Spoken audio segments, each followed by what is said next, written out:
जीवन में कई ऐसे लफ्ज होते हैं जो हमें कहने की हिम्मत नहीं होती। ऐसे लफ्ज दिल के कोने में ही अटके रहते हैं, जैसे दबे हुए अश्क जो बहने को तैयार होते हैं पर कभी बाहर नहीं आते।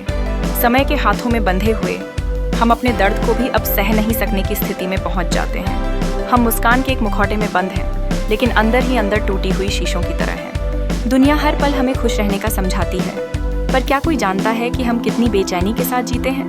ये छिपी हुई संवेदनाएं अक्सर हमें अकेला कर देती हैं। किसी समय का साथ अब दूर हो गया है, रिश्तों में मजबूरी की एक परत चढ़ गई है। वो सादगी जो कभी बातों में खिलती थी, अब केवल यादों की रोशनी में बची रह गई है। यह दूरी हमारे दिलों में खालीपन की एक नई कहानी लिखती है।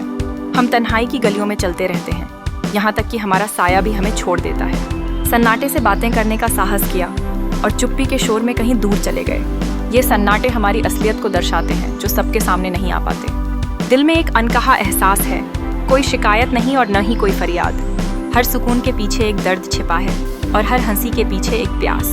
ये अनुभूतियाँ हमें सिखाती हैं कि जीवन की सच्चाइयाँ कभी कभी कितनी भयानक होती हैं। रात के आसमान में तारे टंगे हुए हैं, लेकिन चांद अब चुप सा बैठा है। दिल अपनी तन्हाई में खोया हुआ है, किसी की यादों में बहने का मन करता है, पर यह बहाव अब अवरुद्ध हो गया है। मोहब्बत की राहें अब सन्नाटे में घिरी हैं। दिल के मौसम में उदासी छाई हुई है, कुछ खत और तस्वीरें चुराई गई यादों के सहेज रखी गई हैं। वो एहसास जो बचा रह गया है, वही हमारी सच्ची पहचान बन चुका है। अब कोई शिकवा नहीं है आंखों में, न कोई गिला और न बद्दुआ का एहसास। हमने बस यही सीखा है कि हर दर्द को स्वीकार करना एक दुआ के रूप में बदल सकता है। यह स्वीकार्यता हमारी पहचान बनती है, जो हमें और मजबूत बनाती है।